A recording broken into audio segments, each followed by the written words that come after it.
actually completely viable. The way you can go about building your deck, and it's up to you. You can fit your play style, and as long as you're comfortable with it and know the other matchups and how your deck plays in that matchup, you can have success in this format. Yeah, so that's something like when I talk about format with a lot of playable decks, I always think, okay, well, that just means there's no actual good decks, but that's not really what it feels like here. It seems like there's a lot of actually good decks, and you can't tell which one is truly significantly better than all the others. I think we'll have a better idea after this event, but going into this, I really had no idea which deck was actually going to win. I couldn't really tell you. I can give you like a top 3. Right, and I think it also matters who's playing those decks, too. A lot of times you'll feel like a good player, or not just a good player, but you have to be good with that specific deck. But we're going to find out what these players are playing here in round number 10 right now, because we're jumping into it. It's game 1, round 10 of Swiss. These players are on the bubble. They both have 2 losses apiece. They got to win both of their rounds this morning to have a chance at making that top cut. And this is going to be the first 1 or 2 that they have to win. Here comes the die roll. An 8 to a 7. Ed chooses to go first here. All right, and let's look at these deck types. So we have the Rescue A Sinful Spoils deck, which we've seen a lot of. It's one of the most represented decks, if not the most represented deck this weekend. And then Ed's on Mikanko Sinful Spoils. Yeah, you know, your average strategy. It's something you see every day. Yeah, just Mikanko Sinful Spoils, brand new stuff. He's going to lead off with Fenrir. He's going to hold off on using that effect so he can resolve his reinforcements in the army and not, play around something like Droll and Lockbird. So he's going to add a brand new card from Age of Overlord, and that's Gin the Diamond Tiger. Yeah, we haven't seen this all tournament so far. Like, we knew this card was going to do damage eventually. The biggest problem with this card is getting it to resolve, but once it resolves, it feels like the game's already over. Does Gin resolve? Any imperm? Oh, no, dang. Well, that is a monster effect, at least. Usually the problem is when it gets specifically infinite impermanence, where you're not allowing the activation of either tactics card, but an Ash Blossom's been activated, so if you find a way to either of those tactics, then you're free to go. Definitely. Now he's using Ohime's effect. He's going to try and add a Mikanko card, and then he has to send a card to the graveyard. Let's see what he decides to add here.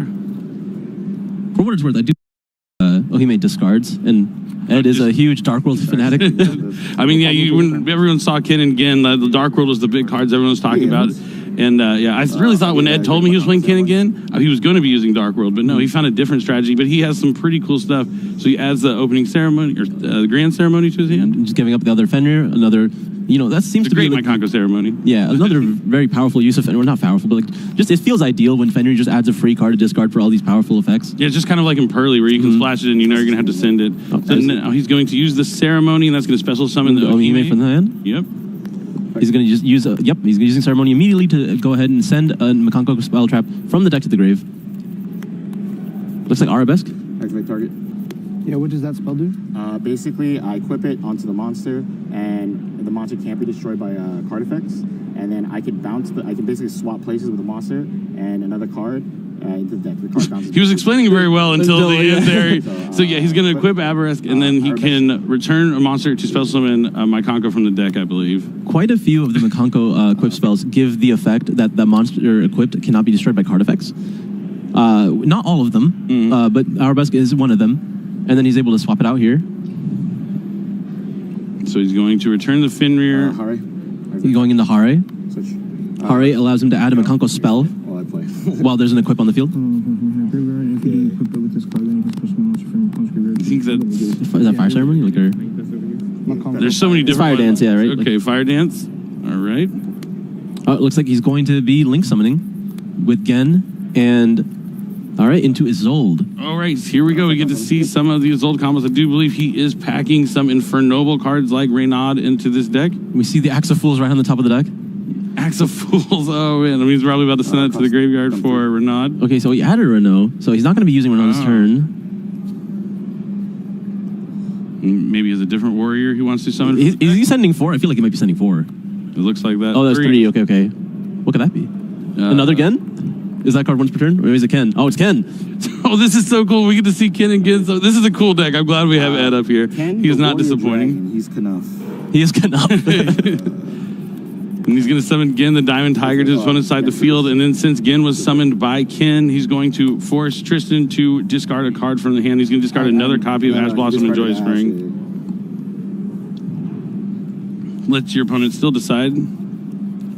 All right, it looks like he does have a copy of Change of Heart in his hand if he wants to just go ahead and take that again. That's so cool. That's so cool to be able to main deck cards like Change of Heart and know that you're going to be able to use them when you go first still. Yeah, that was one of the big problems. Is those cards are so powerful going second against a lot of the decks in the current format, but they're just practically unusable going first, and that's what Gen Ken was really inspiring for, because they allow you to use these cards going first, but again, it kind of requires these Gen Ken cards to resolve. Defense mode, right? So he's going to Fire Dance, so he's going to special summon back his Mikanko, and then he special summons back the Ash Blossom to the opponent's side of the field. Change of Heart's going to take the Diamond Tiger. Where does he go next? Ed and his combo decks. What will he think of next? All right, it's a Link 3. Oh, he's going for the Geonator. He's going to swap them out. This is his combo. I knew he was going to do it. This is what he does, everyone. He's going to overlay 2 3s for an Acid Golem. He's going to use the Geonator Transverser to swap his monsters, giving his opponent Acid Golem. Yeah, you're going to want to read that card, because while it's on the field, he's not going to be able to special summon. Yep, you cannot special summon. And then you do have to detach material as like a maintenance cost in the standby phase, you know? And then what is the cost as soon as you no longer have materials? You take like a 2,000? 2,000, yeah. I don't think it'll get to that point, but you know. Effect banish your Ash Blossom. Okay, Little Knight just to go ahead and banish another card from the graveyard. This is a cool combo. So he has SP. His opponent needs to get the Acid Golem off the field. He's going to start with Wanted. This is an easy way to get the Acid Golem off. Oh, you can't special summon. Yeah, you can't, like, it's not an effect, but you still can't attempt to do that. Yeah. But maybe if you contribute summon, if you find another body. Without special summoning? Mm-hmm. We'll see if he can do it. I will take 14. Ed already does. He's done this. He's been playing this whole tournament. He knows how it goes. He normally takes the 1,400. But see, this is where Tristan is in trouble. It doesn't matter if you put Acid Golem in attack or defense. It has a 3,000 attack. And everyone knows those Mikanko cards have that awesome effect that they get to do the damage to the opponent instead of themselves while they have the equip card. So he just needs to attack in his Acid Golem a few times. We'll have to see. Yeah, 3 times will do. Just 3 monsters swinging in. That'll be good enough. He's like, Acid Golem. Airlifter is going to add Emergency here. That's the summon one, right? Yeah. Okay. I'm trying to think like how the thought process of building this deck, and it's literally just, I want to use Gen and Ken. What rank 3s can I make? That probably is how this deck became a thing, I think. And now Ed is going to return the Ohime to the hand and draw for turn. Special summon another Fenrir. You see every facet of his deck like functioning in the proper way, like knowing he's going to be able to return the Fenrir because he's going to have to return the Ohime. He knew he was going to take the 14 from the SP, so he can be able to summon the Fenrir on the following turn and just do this all over again. Yeah, at this point, if this is like your clear strategy turn 1, you've just been doing it every single time. At this point, you just get used to it. So he took 2,000. Yeah, he's not wasting any time here. Oh, did he not detach a material from Acid Golem? 2,000, you guys make sure you got that written down. Yeah. But all right, so he's going to take. oh, is either you take 2,000 or detach a material, right? And then I think so. and it can't attack if it has no material. Yeah, I think okay. Well, it's a classic. It's been like 10 years, man. It's been a while. Too late, Fenrir. All right, so he's going to discard the Fenrir for the Ohime that added the Ceremony. Now he's going to use the Ceremony again to summon the Ohime. We saw this last turn. Banish the Ceremony. The last time there was a YCS in Indianapolis, was Acid Golem being summoned then? Yep. Maybe. I wouldn't be surprised. It's been that long. Yeah, Wind-Ups, I think, may have used it back then. Yeah, 2013. Not that much changes. For trap. All right, and he's going to add Mikanko Spirit Walk. Yeah, attack again. Then attack, and that's going to be enough. He took the 2,000, 2 attacks, that's 6,000. Stop your timer, and we're going to hold until the stage gives us the all clear to go. But side normally right now. And he wins instantly. So we are diving into our side decks right now. Going into game number 2. What a good game. I mean, Ed just really showing, this is what we wanted to see. He won the die roll and he got to show exactly what his deck does. And I think we're seeing why he's in this position. 2 losses, it's going to happen to no matter what deck you play. You can take a couple losses, but he knows his combo in and out. He knows what his deck's trying to do and how to do it. And I guess as long as you open up with like the combination of Fenrir and Ohime, you're in there.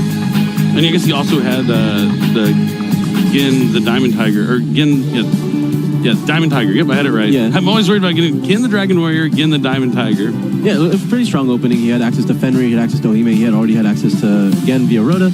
So it's just being able to find those tools every single game is probably not what you're looking for. I think there's just a bare minimum. I think like being able to piece together Ohime with as many other cards as you can is probably enough, and then just being able to rely on the additional engine pieces, because it's not like each individual Mikanko spell is bad. They all have some pretty powerful effects. Yeah, I mean, even Snatch Steal on one of them, just take your opponent's monster is pretty fantastic. And I guess you also have always have that alternate win condition when you're going second. If your opponent just doesn't have any disruptions and they put out a monster, it's time to just start attacking into it with Mikanko. Yeah, I mean, that was the entire Mikanko strategy, right? Like, they leave a monster in attack mode, and all of a sudden, well, I mean, they don't even have to be in attack mode as long as they're just big enough damage. Yeah, and Yu-Gi-Oh! Master Duel, it actually is pretty funny to me. So, like, the Pearly cards and Mikanko cards, I think, came out all around the same time. And it being just one game in Master Duel, I think Mikanko really had a time to shine, because not only could you just play Kaijus because they're good against, like, Noir, you just give them, like, one of the big Kaijus, like Radiant or something, and then you just use Mikanko to attack into it. And I could see how popular it was in Yu-Gi-Oh! Master Duel. I think it has gotten more popular in the TCG also from that, because it was way more popular in Master Duel when it came out than it was initially here. Well, yeah, I mean, when Mikanko first came out here, we had full power tier. Yeah, so, we were kind of drowning in full power tier at that point. That is for sure. It's kind of hard to play when the best deck pretty much, arguably of all time, is running around. I mean, I did play one event, like I played a VIP with the Mikanko cards in there, because it just allowed some Rank 6 plays. The rank 6 plays, and allowed like a really neat interaction that you couldn't really do anything else with at the time. Is if your opponent makes Mud Dragon on your turn 1, which is very common at that point, there's no real way to out it besides triple tactics talents. But the Mikanko card, because the way the Rondo Snatch Steal works doesn't target, which might be relevant in this match, but that was a good way to take their Mud Dragon. Definitely. It looks like Judge just giving him a few instructions before the round starts. They're shuffled up, and it looks like Tristan is going to choose to go first. Can't blame him. Ed is clearly on a combo deck, but does Tristan know how to play against the Mikanko cards? Does he know how to try and avoid having what just happened to him happen this game? We'll have to see. Will Ed be able to just use the Geonator Transfer to essentially do the same thing and win on his second turn? Is his deck good at going first and second? Only time will tell. I imagine a Mikanko deck is always prepared to go second, but yeah, we're going to have to see. Here we go into game 2. Tristan's going to be able to start. I wonder if he made the conscious choice, like, okay, Ed's going to actually side into every single board breaker possible. Maybe I should just make him start now, because if you know what your opponent's doing, you have an ideal strategy to just stop, like, them making Acid Golem, then you could technically just make them start and deal with the one thing that they're going to do, because that's the thing about rogue strategies, right? They usually only have the one thing that they're trying to do, and you can just prepare for it. Definitely. And it looks like Tristan is keeping his wits about him. He's cool, calm, and collected. He's going to summon this Collector's Rare Rescue Ace Hydrant to add a Collector's Rare's Rescue Ace Turbulence. I'm glad you said something, because they're beautiful. Yeah, they look so good. Looks like Alert is coming up next. Yep, when you have Hydrant on the field, you can actually just add a Rescue Ace monster from your deck. He's getting Preventer here. Makes a lot of sense. Having Preventer and Turbulence already like this, is he just going to activate the effect of Diabellstar? That would be pleased. We want to see it. We've featured so many decks with it in it, but we haven't got to really see the awesome synchro summoning capabilities with stuff like Jet Synchron and Rescue Ace, but it looks like it's just a Rescue Ace hand here. None of the wanted spells. So he's going to link away the Hydrant, banish the Hydrant, special summon Rescue Ace Preventer from the hand. He now has 2 monsters on the board. He'll be able to link those away, and then when the Preventer is sent to the graveyard, he'll be able to special summon back that Hydrant. Yep, it looks like he's going for Proxy here. I think he's going to maybe try to set up a Dweller play, or he's just going to try to put up a Mud Dragon to protect his Turbulence, but he doesn't really need to. He already has Emergency in his hand. We'll have to see. I would think maybe if you played like Baguska, maybe going in turn 1 Baguska wouldn't be too terrible against Ed's deck, but yeah, it'd be pretty decent. Effect Call Fire. Yep. He would have to have like Rescue Ace and a way to get to Airlifter. Yep. But it looks like, yeah, it's just a Mud Dragon to have that targeting protection, as you mentioned. Yep, just playing around. As long as you don't summon an attack mode, you're chilling. Because I can't axe the fools that. You're good. Definitely smart. You could use SP Little Knight to dodge Infinite Impermanence or Mud Dragon. Pretty solid. I wonder, okay, it might be an interesting choice. Opting to maybe leave Mud Dragon as anti-targeting just so he can't target any of his monsters. With equip cards? Yeah. Because they can also like start with equip cards like Abarisk on your monsters to special summon the Mykonkos from their deck. You're setting emergency, you already have emergency. Oh, you can't even confirm that. You're good. So he's only setting 3. Emergency, Contain, and Alert, I believe. Probably Rescue. Rescue. Yeah. Yep. Yeah. It's hard to tell because they're both ultra rare. You can do up to 3 with Turbulence, so. Up to 4? Oh, sorry, yeah, that one. I knew what you meant. Sorry, I was just... It's because he has 2 more. He'd only set 3 because he has 2 more cards he wants to set to a spell and trap card zone. And he's going to pass with his Mud Dragon, Rescue a Turbulence, 5 cards to the back row. Call Fire. You're good. He's Gonna call fire right away. Doesn't want his turbulence to be targeted. Doesn't want any of his monsters to be equipped with any of those Mikanko equipped spells. Tristan trying to adapt here to a strategy that's not typically common. That is insane. I only play one. What? Show me it. End of battle. Yeah. Evenly? What? Inner battle phase. He said he only plays one. Inner battle phase, into battle phase, activate evenly matched. Ed's a sicko. Oh no. Look at that smile. Look at that man. He was having, okay. He realized he might be smiling too much and the game's not over quite. Oh no. The smile's back. It's back. All right, so here we go. What is he going to keep? Thing I can't equip. He's just keeping, we don't know which spell and trap it is. Banishes everything else face down. I feel like he kept the super polymerization. Activate. That would make sense. Now he's going to summon my God. Gin the Diamond Tiger. That's the one you want to summon because Gin will summon Kin to the opponent's side of the field. Kin has the awesome effect if it's summoned by Gin. Your opponent must draw 2, or they can draw 2 and discard a card from their hand. And Ed is the opponent, so he will be benefiting here from Kin the Dragon Warrior's Using Ken the effect. Warrior Dragon? Yeah, I'm using Ken the Warrior Dragon to draw 2. Sounds good. Draw 1. Draw 2. All right, it Discard looks like 1. he will likely... Warrior Dragon. I've been saying Dragon Warrior. Right. Dragon Warrior sounds more like smooth to me for sure. Either way, he's both of those themes. Wow, he's just... he's going to get rid of every single card that Tristan has here. Gonna have the change of heart. He did discard the Rondo as well. He's gonna go for Garura here, discarding emergency with super polymerization. Yeah, he's going to lose the card anyway. He might as well just take advantage. And there's the Arabesque on the Return Garura. it. Special summon from my deck. Tristan has 0 cards. He does have emergency in his graveyard, I guess, which is something. It is something. 0 Sinful Spells cards in his grave to access any additional value. Thank you guys. Please make sure you're And I think that's how Ray is gonna add Fire Dance. Fire Dance. Yep. We're good. Yeah, you're good. Jinx. Solid. Thank you. Yes. I gotta stop doing it. We gotta stop meeting like this. So Infernoble Knight Renard. You control a Fire Warrior, special summon row. Add back the Rondo. Now he's going to send them both to graveyard for... Is old? It probably is his old. That's 2 words. No, Oh, it's a it's synchro synchro summon. summon for Herald of the Arclight. Having something that can negate pretty much any card your opponent draws when they are sitting on 0 cards, pretty solid. But no, looks like he's... Oh, but it's Herald of the Arclight in his ritual deck, so he's going to get the benefit from sending to the graveyard to link summon SP Little Knight. And then just going to go ahead and banish a card from the graveyard as well. Just going to go ahead and get rid of that Hydrant. I might have gone up to the emergency. That doesn't really matter. There are no rescue A spell and trap cards because of that evenly match was huge. I think Ed even said he only plays 1. Hold on. I'm going to check his deck list real fast. Yep. He's not a liar. Ed Deception is a man of his word. Ed, where's all my He wanted his opponent to know it, that I side deck 1 and I drew it. Tristan just asked Ed, where are my cards? They're all gone. They're all banished face down They're right in the now. garbage. Here comes the ceremony. It's going to special summon Ohime from the hand. He's going to banish the ceremony from the graveyard to send. Yeah, Ed's just playing really quickly here, but make sure he's clarifying which effect he's activating. Yeah, he's going to just actually send the Huli here. Oh, it sends any Mikanko card. That makes sense. Oh, he's going to use the effect of the spell in the grave to equip the monster from the grave. So now none of his cards can be targeted. No Mikanko cards. Yep, and because it's equipped, he's able to add a Mikanko trap from the deck. He's going to go for Spirit Walk. Mikanko Spirit Walk. And this is a good enough setup here. His Mikanko cards cannot be targeted because of the Huli that's equipped. Yeah, it's so annoying when that happens because you can't like infinite impermanence them or anything, and then they just crash into your monsters for games sometimes. Although this technically makes it a lot harder for Ed to find his game shot against Tristan because Tristan has no monsters to attack into. He's just gonna have to do it himself. Oh, he has no monsters to attack into it, solid. He has no cards to his name either. Yeah, I mean, I'm just saying it doesn't look as simple for the Mikanko strategy. Ed will find a way just to give him a monster to attack into. He might just attack normally. Take the standard route.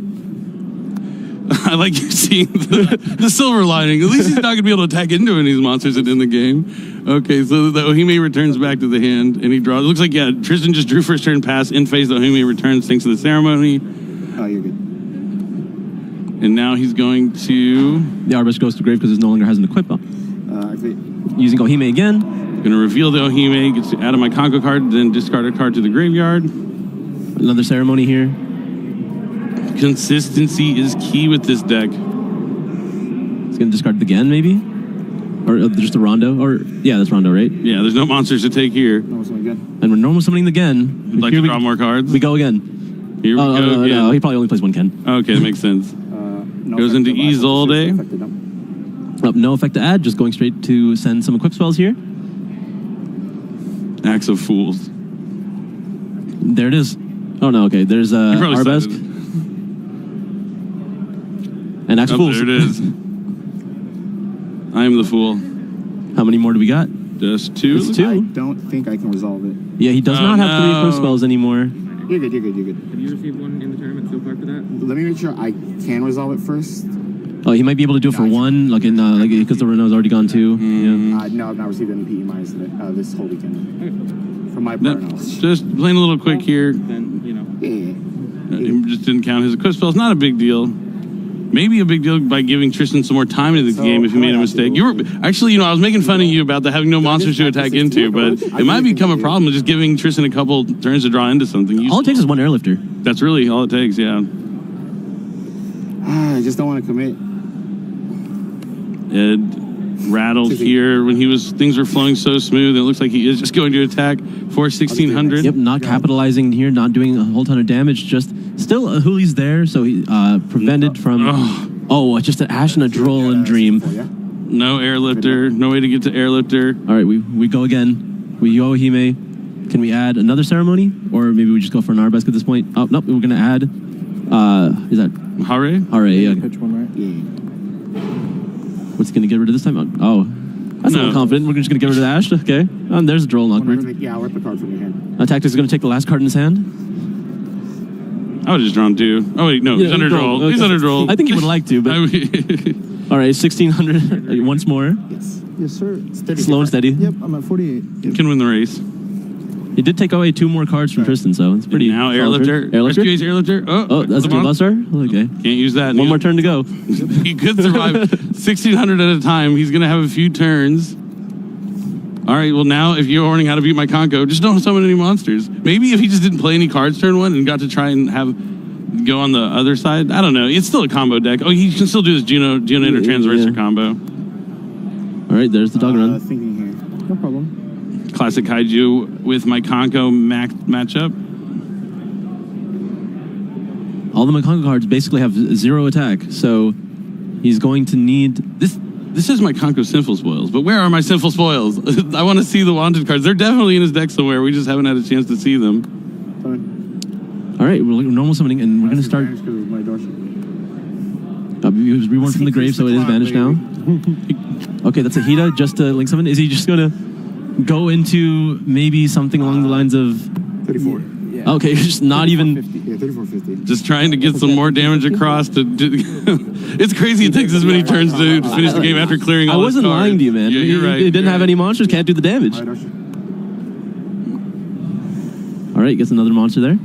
Now we're going to see a link summon here of Appaloosa with 3 materials. So it has 2400 attack. Yep, that monster is banished because it was summoned off the spell. Now he won't have to worry about his airlifter as much. Maybe a Diaball Star in a dream, but Tristan is considering his options, didn't instantly concede. He drew something. Yep, Spot of Prosperity, summoned the Witch. he's going to use the effect, just at least get the Appaloosa to use its effect and just get some more damage. Activate Great Mikanko Ceremony. Oh, Ceremony's going to be able to special summon the Ohime from the hand. Forced to attack Viper? No. Okay. Activate. Ohime's effect on the field immediately is going to be able to equip, and Rondo is going to take a control of the Diabell Star. That's it. Whatever. That is enough. Ooh, and Ed moves on with still an X2 record, hoping to win 1 more to go into that top cut with Mikanko Sinful Spoils. That is incredible. Just 1 win away now from taking this awesome deck all the way to top cut. You know, when we saw Age of Overlord debut just recently, everyone was like, Ken and Gin, what? They're obviously really strong cards, really good, but what decks are they going to line up in? A lot of people were talking about Pearly Dark World to be a deck. Pure Dark World is the scariest one probably because you're worried about them just taking every card out of your hand. But Ed found a new strategy to incorporate them into. This Mikanko strategy with his little combo with Acid Golem and Transverser. You can use cards like Change of Heart and stuff. Is actually just fantastic. I really like his deck here, and I hope that he wins this next round and his tiebreakers are good enough to get him into that top cut. I imagine his tiebreakers are very, very strong. He was undefeated for the majority of the tournament. He just happened I look over and all of a sudden he's X2 and I'm like, oh man, what happened? But I think it's still going strong. He just needs to win 1 more, and then we have a Mikanko in the top 32 of a format that's just laced with so many good decks. Like, I don't even know how to begin with what can win this tournament. we've seen so many different things. Like we've seen Exodia, we've seen Mikanko, we've seen Blackwing, a little bit of upsetting performances from some decks, but it's been crazy so far, and there's only going to be one more round of Swiss to go. Yeah, but I can't wait to see it. But before we get to our last round of Swiss, we're going to have our winner interview with the man himself, Ed Deception. So stick around if you want to hear what he has to say. We'll be right back.